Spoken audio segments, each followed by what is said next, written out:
It was the best of times, it was the worst of times. Call me Ishmael. To be or not to be, that is the question. Quoth the raven, nevermore. There are famous ones, the ones drilled into our minds from childhood, the ones we memorize before we even know their context. And then there are ones lesser known, but are ones no less. When I am king, they shall not have bread and shelter only, but also teachings out of books, for a full belly is little worth where the mind is starved. There is a wisdom of the head, and there is a wisdom of the heart. Not being heard is no reason for silence. I like that one. Something about words and their presence, the respect they command. It's an abstract force inside of the human identity that is vulnerable yet powerful. Since we are helpless without language, needing its service to merely exist alongside others, language then makes slaves of us all. Literature then becomes freedom, and whoever's voice is best understood by others is a voice that becomes the most valuable asset. The victory belongs not to the biggest man, nor the strongest man. The battle is not won by the man with the most money, nor he with the most weapons. It will not be won by the man most handsome or most popular. No, gentlemen, the victory goes to the man who lives in the bigger world. Thus Sandro Sebastian presents here a video from his publishing company, Boys Bleed. Let us delve into a lecture and decide whose voice we hear the most clearly.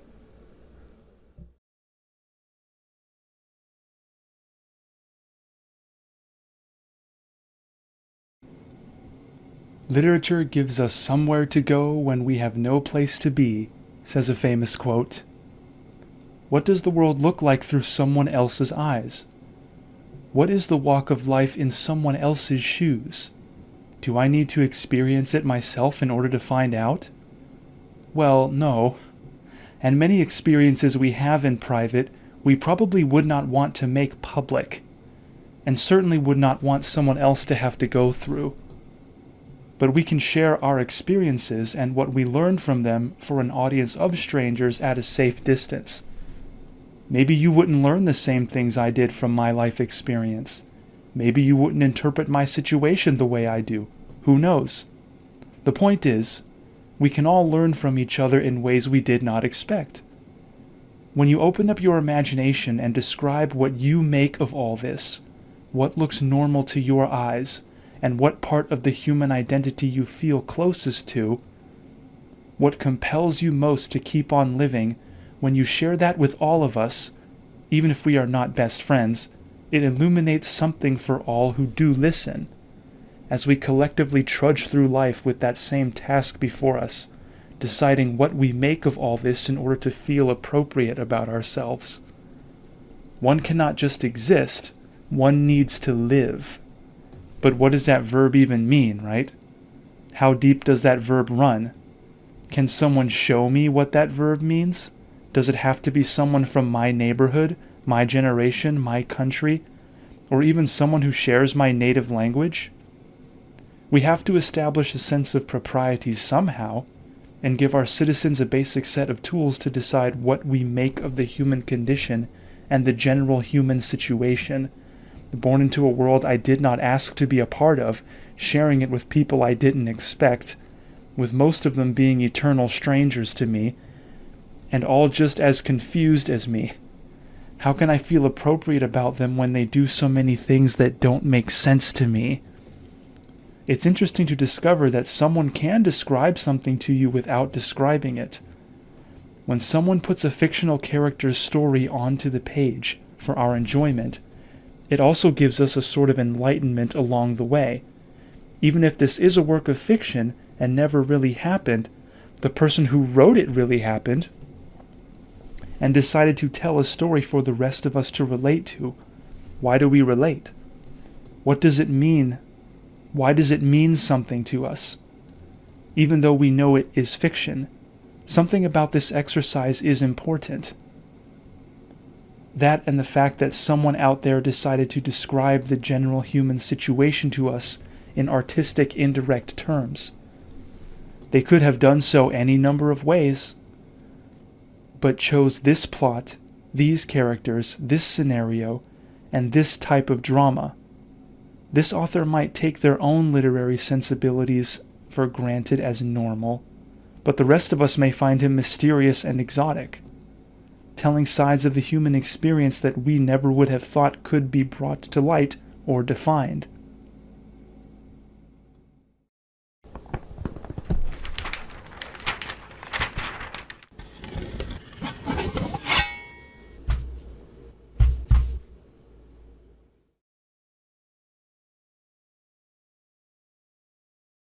When someone says classic, what do you think? There's classic literature, and music, movies, all old stuff. A pile of rusty old things we've thankfully left in the past, right? We've gotten so much more sexy since then. If there is another way of looking at society, though, one they used to have but have no longer, I guess that could offer some wisdom, right? Think of a classic as a break from current market trends that dictate our everyday consumed content. Popular media created in board meetings. We can take a deeper look inwards, can we not? Describe us. Describe a person, not so on the nose, but build the image, a mysterious man traveling the frontier at the turn of the century, whom we hear about through reputation, who trades animal skins, a legend of a man. Who is he, anyway? Don't know. But he's a fellow to whet your curiosity. I never saw him before, but all the coast was talking about him 8 years ago. Sort of mysterious, you know? They called him Strange One, Ulysses, and the man with the otter skins. He came down out of the north in the dead of winter, skirting Bering Sea and traveling like mad. No one ever learned where he came from, but he must have come far. He was badly travel-worn when he got food from the Swedish missionary on Golovin Bay and asked the way south. We heard of this afterward. Then he abandoned the shoreline, heading right across Norton Sound. Terrible weather, snowstorms and high winds. But he pulled through where 1,000 other men would have died, missing St. Michael's and making the land at Pastolik. He lost all but 2 dogs and was nearly gone with starvation. He was so anxious to go on that Father Roubaud fitted him out with grub, but he couldn't let him have any dogs, for he was only waiting for my arrival to go on trail himself. Mr. Ulysses knew too much to start without animals and fretted around for several days. He had on his sled a bunch of beautifully cured otter skins, sea otters, you know, worth their weight in gold. There happened to be at Pastolik an old Shylock of a Russian trader who had dogs to kill. Well, they didn't dicker very long, but when the Strange One headed south again, it was in the rear of a spanking dog team. Mr. Shylock, by the way, had the otter skins. I saw them. Dogs must have brought him 500 apiece, and it wasn't as if the Strange One didn't know the value of sea otter. He was Indian, and besides, what little he talked showed he'd been among white men.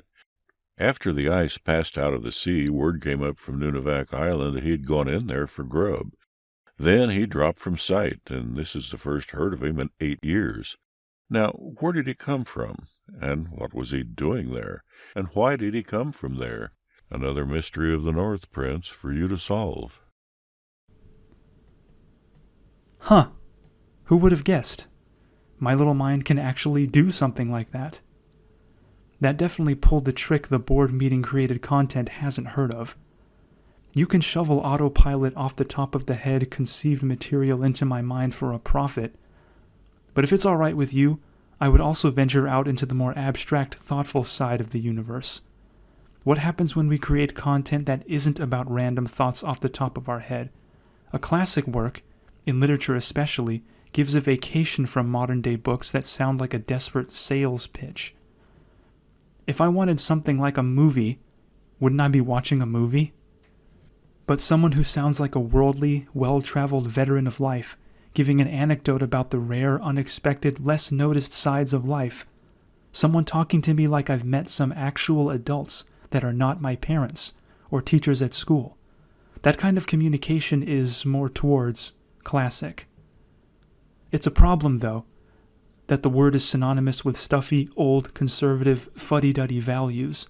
kind of discouraging, off-putting, making it feel like forced homework. But then the word contemporary, which gives a more instant tickle, immediate excitement, sexy, playful feeling. So you're seduced into grabbing it, playing with this toy, if not just to scratch the itch that it created, and feel it wear off the moment after, and maybe be left feeling a bit cheap. The poet and critic Ezra Pound, active in the early 20th century, states in his book, The ABC of Reading, "A classic is classic not because it conforms to certain structural rules or fits certain definitions, of which its author had quite probably never heard. It is classic because of a certain eternal and irrepressible freshness. In other words, a classic achieves the notoriety it does because it functions as the opposite of its stereotype. It's relevant with new audiences centuries after the fact. I was routinely surprised at how many people in academia don't understand this. These works we rely on to establish and define our very field are not famous for reinforcing how the medium worked, but by going against what everyone thought at the time. The genius always challenges our ideas, opening us up, not shrinking us down."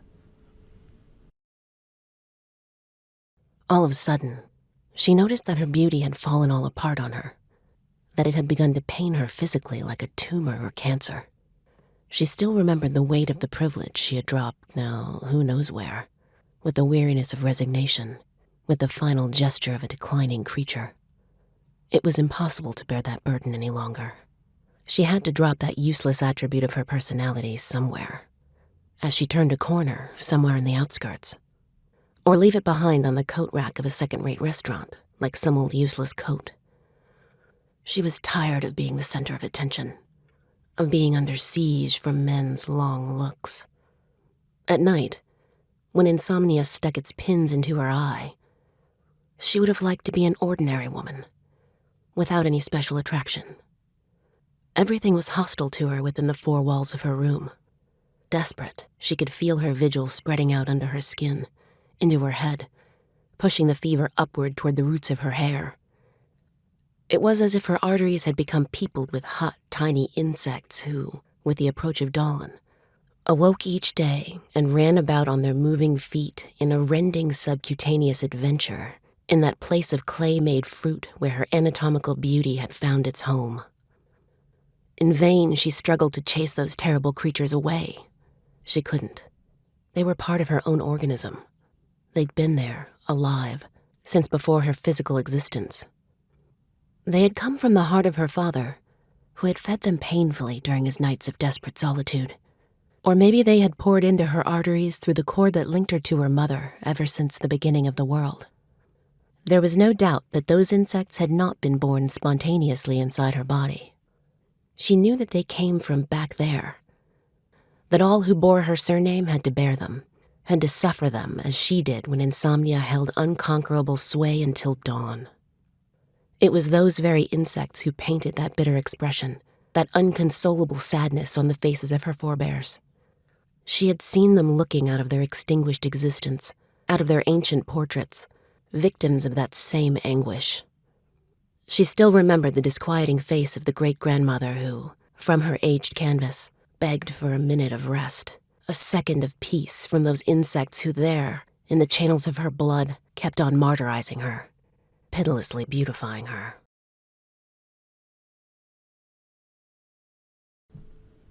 Literary arts do serve a unique purpose. They give us a kind of permission to elaborate on subjects that normally don't appear in casual everyday conversation. And you can give aesthetic purpose to a topic that might normally feel mundane. A dreary, highly verbose complaint about the torments of being too beautiful might not instantly compel a male reader, but all literary gestures and language games played cause me to stay engaged. Now, whether I as the reader might sympathize with the character isn't important. What this woman might take for granted about the benefits of being pretty, or her assumptions about the men around her thirsting for her to whatever degree she imagines, that isn't important. We're thinking about the artistic merit of it all. Here's a quote I find useful, a quote by Harold Bloom, a distinguished critic at Yale. "When you read a canonical work for the first time, You encounter a stranger, an uncanny startlement, rather than a fulfillment of expectations. What makes you look at an art, a piece, or expression is how startling and or strange the experience is, not how common or predictable. As far as Sandro Sebastian is concerned, weird is better than boring. I will stare at something weird longer than I'll stare at something boring. There is also the historical context.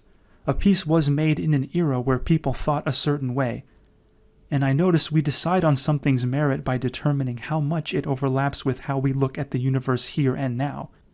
We do this even when we've really no reason to believe we are closer to absolute truth than we were in the 19th century, say. Here is our pew in the church. What a high-backed pew, with a window near it, out of which our house can be seen, and is seen many times during the morning's service by Peggotty, who likes to make herself as sure as she can that it's not being robbed, or is not in flames. But though Peggotty's eye wanders, she is much offended if mine does, and frowns to me as I stand upon the seat that I am to look at the clergyman. But I can't always look at him. I know him without that white thing on, and I am afraid of his wondering why I stare so, and perhaps stopping the service to inquire, and what am I to do? It's a dreadful thing to gape, but I must do something. I look at my mother, but she pretends not to see me.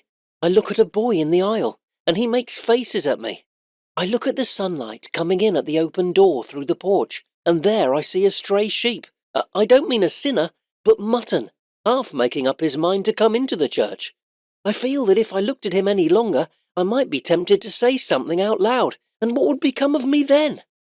I look up at the monumental tablets on the wall, and try to think of Mr. Bodgers, late of this parish, and what the feeling of Mrs. Bodgers must have been when affliction sore. Long time Mr. Bodgers bore, and physicians were in vain.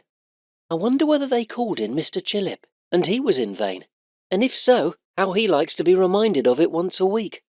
I look from Mr. Chillip in his Sunday neckcloth to the pulpit, and think what a good place it would be to play in, and what a castle it would make, with another boy coming up the stairs to attack it, and having the velvet cushion with the tassels thrown down on his head. In time, my eyes gradually shut up, and from seeming to hear the clergyman singing a drowsy song in the heat, I hear nothing, until I fall off the seat with a crash, and am taken out, more dead than alive, by Peggotty. It's amusing to hear the frantic, unfocused mind of our hero, the easily distracted child buzzing about in his mind during an adult church service.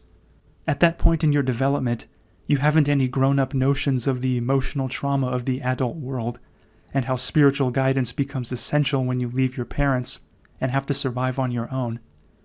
Those of us forced to go to church as kids understand this. I hated it then, but thank God my parents made me. A professor of American literature at Brown, Arnold Weinstein, once gave a bit of insight in a lecture I watched that he recorded some years ago. He made a comment on our early 21st century technological era. We are the great information age, but we're short on experience. Art translates information into experience. Only when we recite facts as fictions, putting characters and scenarios of an era on paper, only in that practice do these facts become experiences and become real. We've now an insight about what this moment in history was about, if you will. If you're consuming the corporate, boardroom-conceived popular media, the movies, pop radio, or television, you can describe that no more accurately than by saying it's just how our lives look on the surface.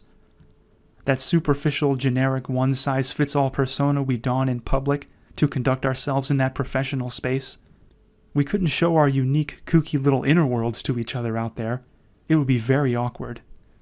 To peel back the outer layer and see what we look like on the inside, that's what art is. In these pages, or in this painting, or in the music, this is what's going on inside of us while we're out there displaying the generic public persona. The movies and TV and pop music on the drive to and from work. Engage a classic and break yourself out of that. Please.